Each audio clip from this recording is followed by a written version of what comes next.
Hello, it's me. Is it me you're looking for? You know what song that is. Lionel Richie. Way to start off an episode of Nikki Nights with a good Lionel Richie song. Hello, everybody. So today, my guest, oh my gosh, is one of my favorite improvisational comedians. Mr. Colin Mochrie from Whose Line Is It Anyway is here. And we're going to admit him, as it says here at the bottom. Admit. So let's see. Hi, Hello. how are you? Good. How are you? I'm fine, thank you. I'm so thrilled to speak with you. And I love your library. I thank you. I was just in the East Wing wondering if I should read a little something before we started, but Right, just perusing the yeah. See bookshelves. what's happening. How I, are you? I'm fine, thanks. Where are you? Are you in LA? I'm in Toronto. I was just talking, my previous guest was in British Columbia. Oh, who was that? Samantha Ferris. Oh, It's a good day because it's you a don't good, understand. I have a love affair with Canada. I really do. it's a nice place. Is that you're originally from Canada?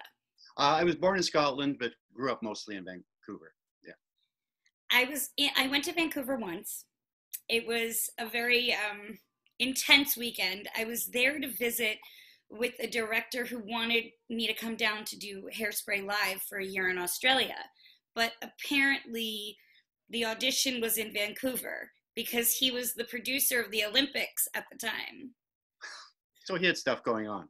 He had his, a few coals in the fire, but it was a little daunting, but it was fun, and I got to see the city, and it's so beautiful. Yeah, it's a beautiful city. It's got everything. It's got the water, the mountains. Yeah, it's lovely. It does, and it's got one of my favorite improv comedians. Oh my gosh.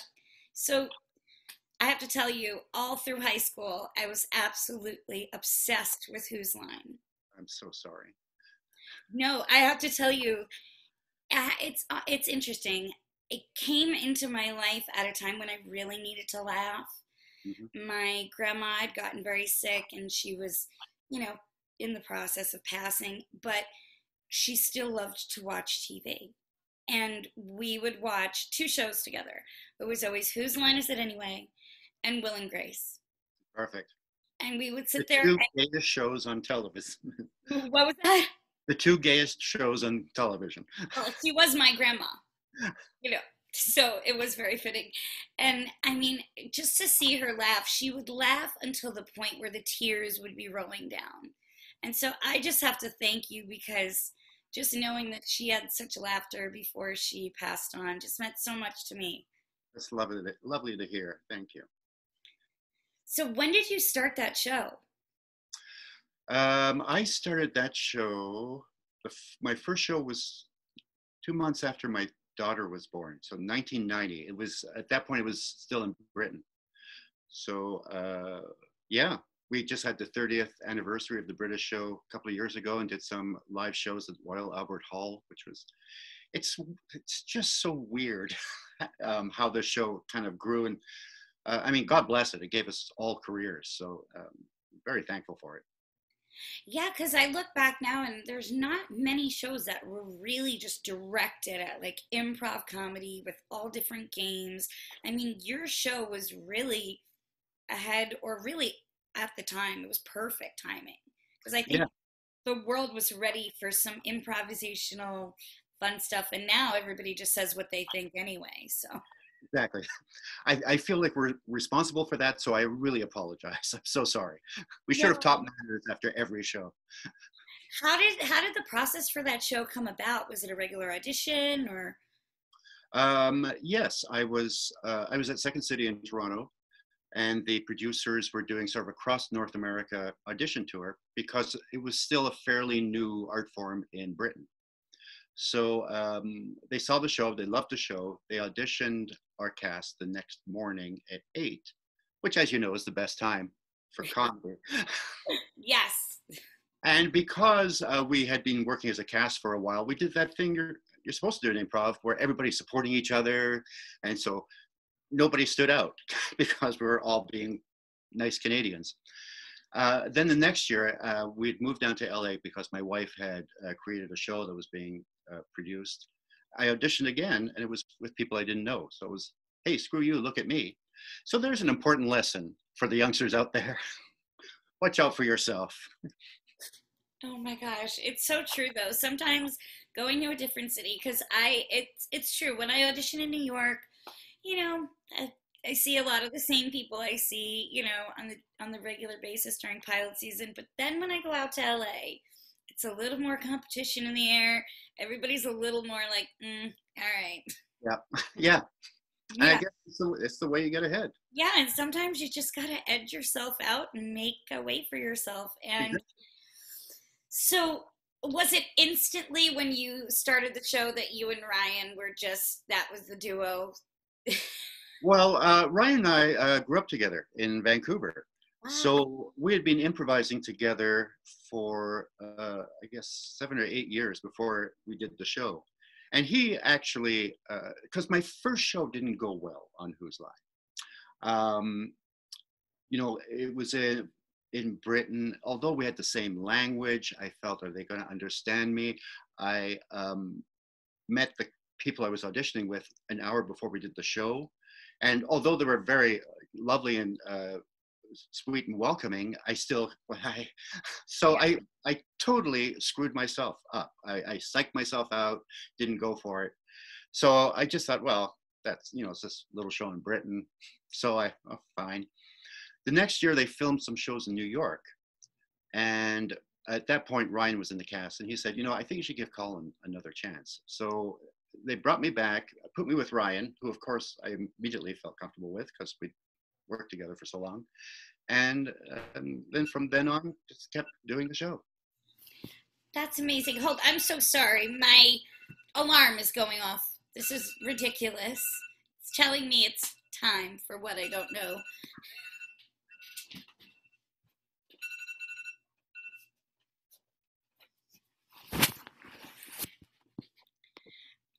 I realize that now, as I'm getting older, I've started to set alarms throughout the day to remind myself things, but then I forget what I'm reminding myself. Yeah, that's okay. Uh, I am totally sympathetic to that. I have like 5 alarms currently on my, from feeding the dog to doing something with my wife to, so yeah, it's overwhelming sometimes. Life, there's just, I don't know how people did things without a phone that told you what to do. I know. I, and it's so funny because my mother's alarm will go off and I'll think it's mine. And then, there's constant. We're a typical New York family. You probably hear us from Toronto. Oh, perfect. That was you guys. All That right. was us. That was Makes sense. us the other night. Yeah. Oh my gosh. Well, I apologize for the alarm. Um, so when you started the show, what was one of your favorite games? I mean, maybe that still is one of your favorite games. Okay. I feel I should know this. Immediately, I can tell you what my least favorite game was. Okay, that's a No, good place to start. that would be the hoedown. And it is universally hated by every cast member of um, Who's Line. It's the worst game. It's a game where it's the only game that I think panics all of us because you're standing in your line, you've got your rhyme, then the person before you says your rhyme, and then you immediately have to come up with something as good or hopefully better. It's just too much panic. So, and I don't even think it's a real musical style. Hoedown. Uh, Something those Brits made up. I don't get it. Um, my favorite, I have to say, my favorite game consistently over the years has always been Greatest Hits because it gives Ryan and I a chance to, banter and kind of goof around, and then we get to see these musical geniuses like Wayne and Brad and Chip Eston and Jeff. So we get to be participants and viewers at the same time. So that's consistently always been at the top, and also I'm just part of me also dies in that game every week because I wanted so badly to be a musical comedy person, and I don't have that I got half of it, not the good half. So when I'm watching like Wayne or Chip do something, a part of me is going, "Oh, that's really great," and part of me is going, "You son of a, why you? Why you?" Well, I have to tell you, I was on my high school's improv troupe.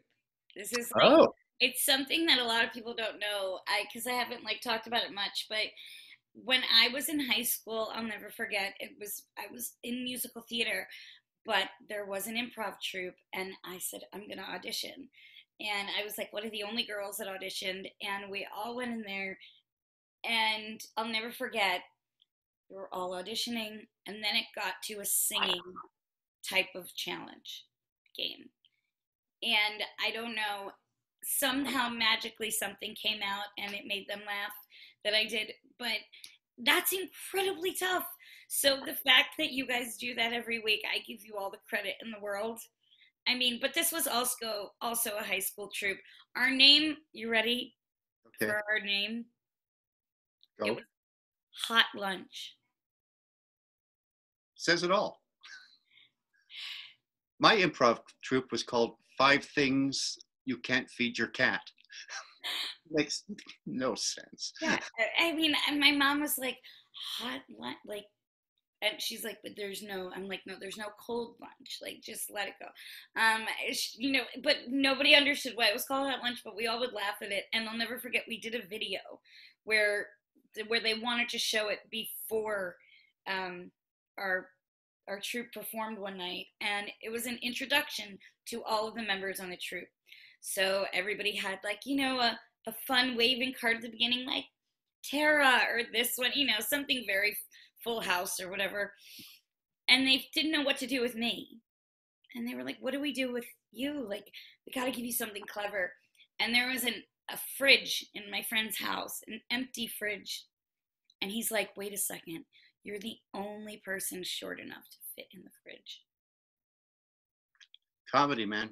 I went in the fridge, and literally the video, you just all of a sudden, my friend Janelle opens the fridge, and there I pop. I mean, ridiculous, but it was so much fun. Such a blast to be on a troupe because acting was fun in school, and the musicals were a blast, but to not know what was coming next, that kept me intrigued. Yeah, it's pretty exciting. I mean, and you really have to work with people and listen, which is a great also acting tool. But yeah, I find improv is a really great tool for actors. I wish more would do it because you learn to accept, like, when you're performing with someone in a play, they can change their performance just slightly, and it really helps if you're an improviser to accept that and go with it and sort of change your performance too and keep it fresh. Yes, and there have also been times when I've been on stage and like lines have been dropped, and you got to improv and just get right back to where we were going, because that's always fun. That's always fun. That's That always really gets the heart rate up. It sure does. Um, so with how did you get involved in comedy? Was it something as a kid that you were into? No, I was very quiet, very shy. I was a kind of a bookworm. In my small groups of friends, I guess I was kind of the funny one, but I was never the class clown. I was an honor student. My plan was to become a marine biologist. And my friend dared me to try out for the school play. So I did, got my first laugh, and that was the end of everything. It was like, this is what I want. And so immediately got into theater and made that slow build to superstardom. Yes. I tell you, it is a build. I've been trying to build it myself, and I don't know. I'm halfway there, and I'm 62. Oh my gosh, some days are just, it's an uphill battle sometimes on Blonsky Island, but I'm getting there, Mr. Mochrie. I'm getting there. I got full faith in you. Thank you. I think that's the kind Canadian in you, though, because the people here in the U.S. don't have as much faith as you do. Cool, they don't know stuff.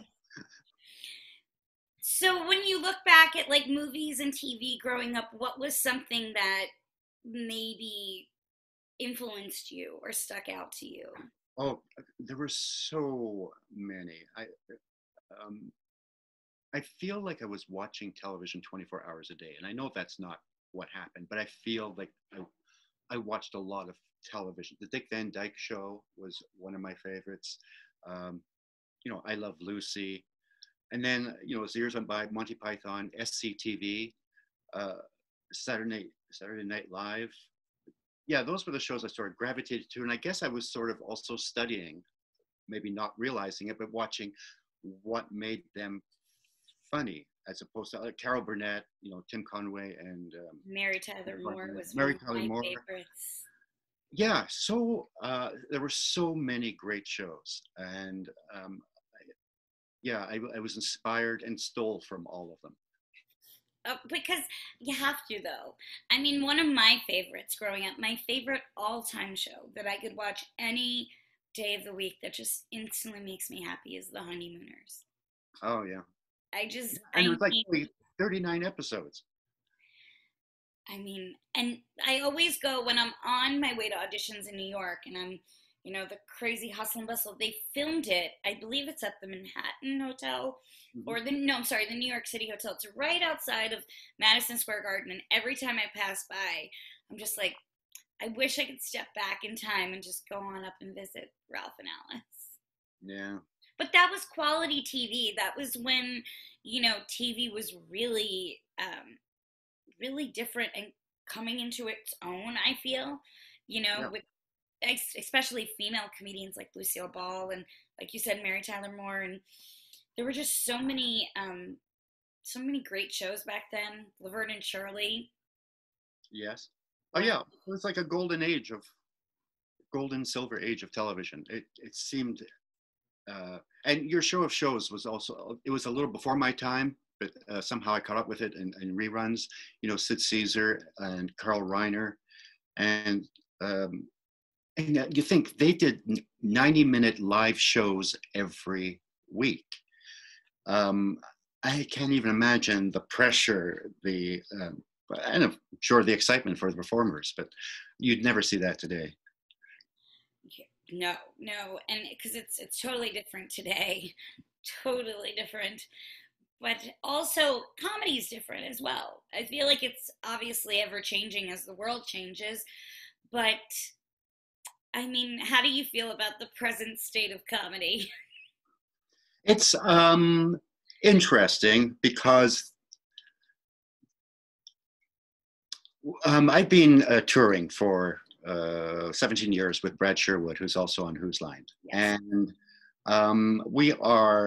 the show is just goofy improv. It's kind of like a live version of Who's Line. We've had to say, like in the last 7, 8 years, we're not taking any political suggestions because you immediately split the audience in half, Yeah. which never happened before. Everyone seemed to like all the Clinton jokes we were making back in the day and the first Bush, and then it turned around George W. And I, in some ways, it's weird because I think we have more freedom in some ways.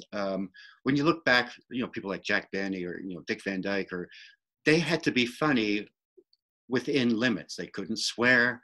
There were certain subjects that were taboo. So all their effort went into just being funny, and they did it brilliantly. And then in the 60s and 70s, things became a little more relaxed. You could use language. And then I think a lot of comedians got lazy with that, and they used that rather than building on ideas or point of view. Like someone like George Carlin was amazing because he had such an angry point of view, but it was also very funny. And now these days, I feel like the audience part of the time are watching for you to say something politically incorrect so they can make a noise and be seen as, well, I'm watching out for. And there have been times where an audience has reacted to something I've said that has been totally innocent, has meant nothing, where I've had to sort of stop and go, what did I say? And, during improv, that's a bad thing. You're supposed to keep going, but you start to get a little puck shy. And then I realized I can't do that. I have to, work with whoever I'm working with. Our thing is to do the show. If something, I trust myself not to do anything that's horrible. Right. Uh, if something does come up, it's because it's in the eye of the beholder, as opposed to anything I'm doing. It's true. I found myself in a similar situation. I was doing a show one time, and there was a line that I just wasn't comfortable saying. It was totally made no sense. My character was saying it. It was just totally offensive to the entire plus size community. And I went up to the writer. I said, I'm so sorry, but is there a way we can go around this? And I was told, no, I wrote it. You say it. Okay. So, but there are certain subjects and certain things that it's nowadays just are just better left alone. Yeah. Yeah. Let them be, put them in their corner, give them a nap, let them rest it out. Yeah, you have to be, you have to be sensitive, Yeah. of course. But you can find ways of dealing with subjects in a mature way that can still be funny, but also respectful. Of course. Of course. And I think, I was just talking to somebody about how I feel like the younger generations are becoming actors or wanting to become actors for the whole fame thing. And Yeah. I said, it's really just about respecting the craft that you're in. Whether you want to be famous for being a singer, actor, go into it with the respect for whatever it is that you're doing. And I feel like if there's one thing that I learned from, from starting in this business was that respect goes a very long way. Absolutely. Yeah. I always get asked by young people, so how do you become famous as an improviser? I went, oh, sweetie. Can I just say, I'm one of the luckiest people in the world that this one show came along out of You Britain and me both. that gave me a career. And, when it happened for me, I was 42. So I had put in some time before that. It just doesn't just happen. But, again, it might. You never know. Things do come out of the blue and you could get lucky. But if you're going to get lucky, make sure you're prepared to show what you have when you get that chance. And don't just rely on, okay, this is it. I'm in. I can just, no, you got to keep working. Absolutely. Because as quickly as people can gain fame, we see in today's generation with, cancel culture and trial by Twitter and all of this nonsense, fame can be kaput in 2 seconds. So, I'd like to hold on to it. So, I'll zip my lip on certain things. Oh, absolutely. It's not that I want to keep fame, because I just want to keep acting. I just have so much fun doing what I do. And I could tell you guys have a blast. Yeah, we have as a job, it's really hard to beat. We do Whose Line like 2 weekends. So we get together Friday, Saturday, Sunday. We get to the studio maybe an hour and a half before the show, kind of talk. We do the show. We go out for a drink, and that's it. And I think it's been one of the reasons that we're all still good friends is because it's been that short. And so when we get back to doing it, it's like, oh, I'm seeing my buddies again. And of course, we keep in touch throughout the year, but it really is special when we can get all on the set and start playing around. For sure. And I got to tell you a funny story. I was in LA. It was while I was there for my Hairspray dance rehearsals before we started filming in Toronto. And I hadn't seen a celebrity in LA at all. And I was just like waiting. My mom and I would go to Denny's every day for lunch, and I'd get my turkey on whole wheat. Boring.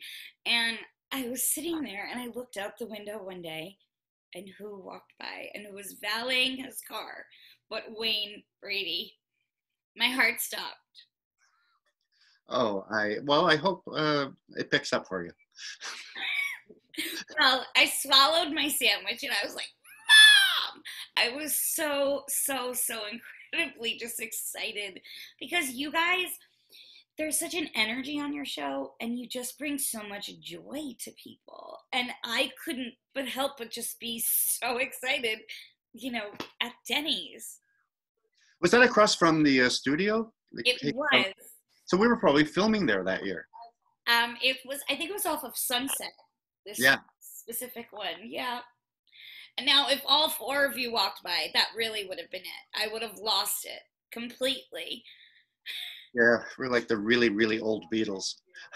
Oh my gosh. You guys need to recreate that album cover. Yeah. Well, except we'll have walkers. Oh my gosh. So where have you ever done like full-length movies? Have you done movies? I have done movies. My part has never been full length, but I have. Oh, I don't know why I said full-length movies, by the way. As opposed to movies are only. I have done quite a few that I had really nice parts in. You never would have seen them because they're Canadian. But I have done a few where people. It's interesting. People have said to me, "I heard you did this new movie." I'm like, mm-hmm. They're like, where is it? I'm like, it's on this platform. I'm like, there's certain ones we just don't need to speak about. But oh yeah, I did a couple of movies, and I got a call saying, "Oh, you've been nominated for an award," and I went, "For what?" They said, "The movie," and I said, "What movie?" I hadn't. Well, first of all, I hadn't thought, what have I done that was award worthy? But it was this nice part in the movie, and I mean, I lost to a friend, so it all worked out. So I've done a few, and in fact, just before they closed the borders, I was in Utah shooting a movie. So who knows when that'll pick up again. Did you finish? No. No, we're halfway through.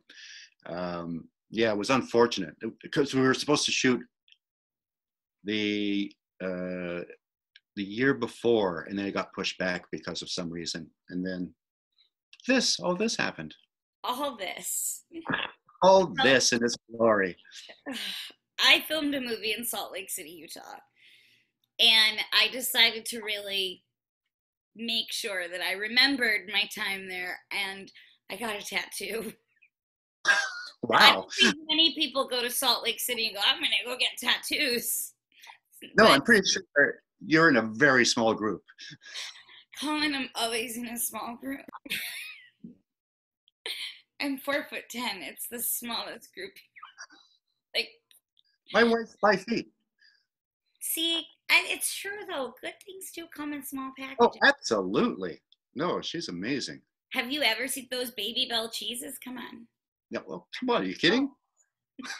In college, that was my lunch. Oh my God. Where did you go to college? In Vancouver, a place called Langara. I went to a theater school there.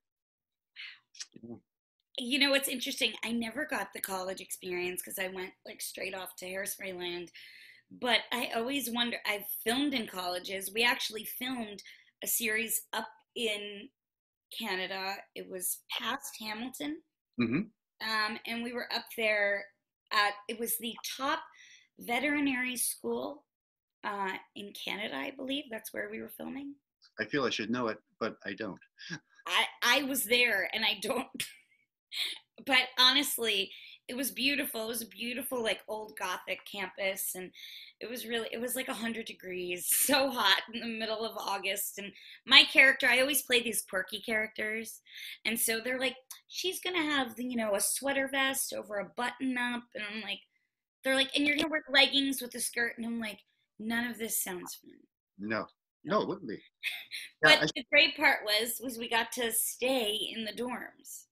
Oh, so you felt like you got a bit of the college experience. Kind of. I walked in, and the school was built, I think, in like the 1800s. So there were just wood bed frames with a mat on it. And I was like, is this a dorm, or did I sign in for a 72-hour hold? Like, I'm so confused.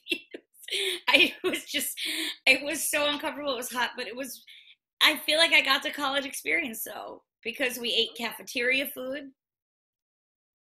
That's basically it. Hang out with people, sleep on wooden beds.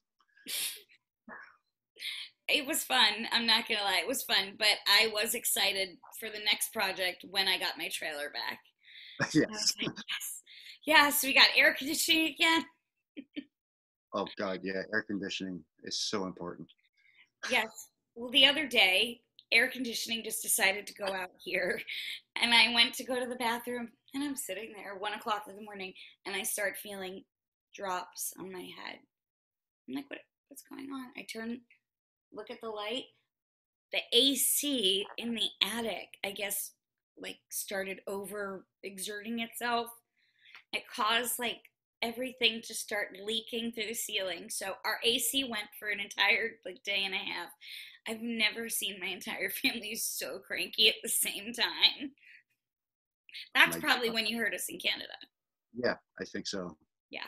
It's easy. I mean, it's been very hot lately. I'm guessing you're getting the same weather we are getting up here. Yeah, it's forever changing, and it seems to just get thicker and thicker there as the day goes on.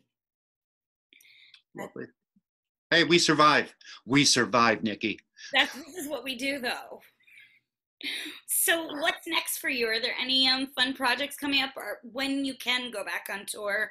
Where's one of the first stops that you're looking forward to going to? Right now, I'm actually touring from my basement. Brad and I, our booking agent said, hey, people still want to see you. So they sent us green screens and lights. And so we worked on the show for about a month using this technology I do not understand. But he's in Vegas, I'm in Toronto, but it's like we're in the same space. We can cross in front of each other. It's an improv show. We can talk to the audience. We can actually go into people's living rooms and interact with them. It's really bizarre. The weird thing is there's no laughter, which Brad is totally used to, but it is throwing me a little bit, I gotta say. Right. Well, You know, you have to be very confident that, okay, I know that was funny, even though I don't hear anything. I'm sure it's good. So we've been doing that, and I think we're actually doing a British tour next year from my basement. So, and then who knows? I mean, who knows what's going to happen? I'm guessing theaters are going to be sort of the last to come back to any sort of I had heard normal. that Broadway is, I think, closed until January of 2021 at least. Mhm. So, So sad. It's so sad because when all of this happened, where do people turn to right away? The arts. They're watching Netflix, they're watching comfort sitcoms and concerts online, and um, I hope that's remembered. I hope it's remembered that when things were looking bad, we turned to entertainment because sometimes I feel we get short shrift. yeah, it's true. And that's why my best friend started when all of this happened with the pandemic. He started on his page because he works for Broadway. He said, these are some sites that, he goes, everybody's turning to the arts right now. He said, if you're going to donate, to the arts. He's like, because we don't realize how much we do turn to them. And I know I did a show, I did a show from my back sunroom, and I think we donated all the funds to the Actors Fund. So there has been some good things to come out of this. But you're right. I do hope people remember, you know, where they went when, things went left, and who they turn to, and even friendships. I've noticed a lot of my friendships have gotten way stronger since the quarantine. Yeah, I talk to because so many of my friends more. oh yeah, same here. We've had like weekly Zoom meetings with people who we sometimes see 3 or 4 times a year. So I think this really showed us how much we need a connection with people, and hopefully I know it's not going to happen, but sometimes I feel, oh, maybe we'll come closer as a world. We had something that affected the entire world, and we saw we're not really all that different. Everybody was having the same problems. Everybody wants to have that human contact. But then the cynical part of me just goes, no, if they find a vaccine, it'll just go back to the same way. Well, you say cynical part of you. I say the New Yorker part of me says that I know that everybody's going to be in 2 seconds when everything goes back, flipping each other off in the parking lots and cutting each other off, So I get exactly what you're saying. It's important to have hope, but at the same time, Get ready for it to be dashed to the rocks. correct. But I can't thank you enough for your time and just for just the fun energy and the wonderful ways you put out into the world. I just thank you so much. Oh, well, I was so happy when you reached out because I've been a fan, and you've always seemed like a lovely person, and now I feel like you are. Well, thank you. I'm glad I got a chance to prove myself. I hope I get to come up to Canada soon, and I'd love to maybe have some Tim Hortons with you. Absolutely, my treat. And Tim, because I'm a Canadian icon, in Tim Hortons I get limited coffee. Can I tell you that I'll leave you with this? I don't buy coffee from hardly anywhere on Long Island. They put one Tim Hortons on Long Island. It's the only place. I Uber Eats it. Wow. I am such a die-hard Tim Hortons fan. I Come won't. to Canada. There's a Canadian inside of you just fighting to get out. There is an inner Canadian in me for sure. Thank you so much. I'll see you eventually. Hopefully. Thanks, Nikki. Stay safe. You will. It's okay. Hold on 1 second. I think there's a little button. Is there a button on your end? There's a button. Technology, man. It's an ever-changing game. Take care. Oh my God, he's so sweet. Oh, my cheeks hurt from smiling and laughing. Oh, that was the best. He's the best. He's so right about so many things, everything we spoke about. Yes, it's important to be hopeful. Please be kind.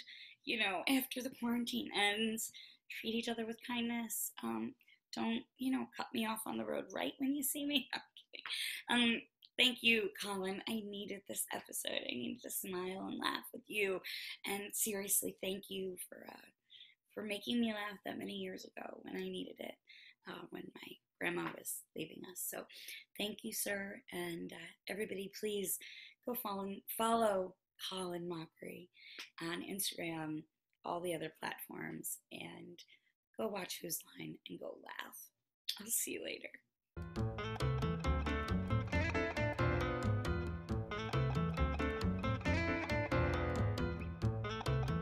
Lovely day, and I'll see you soon.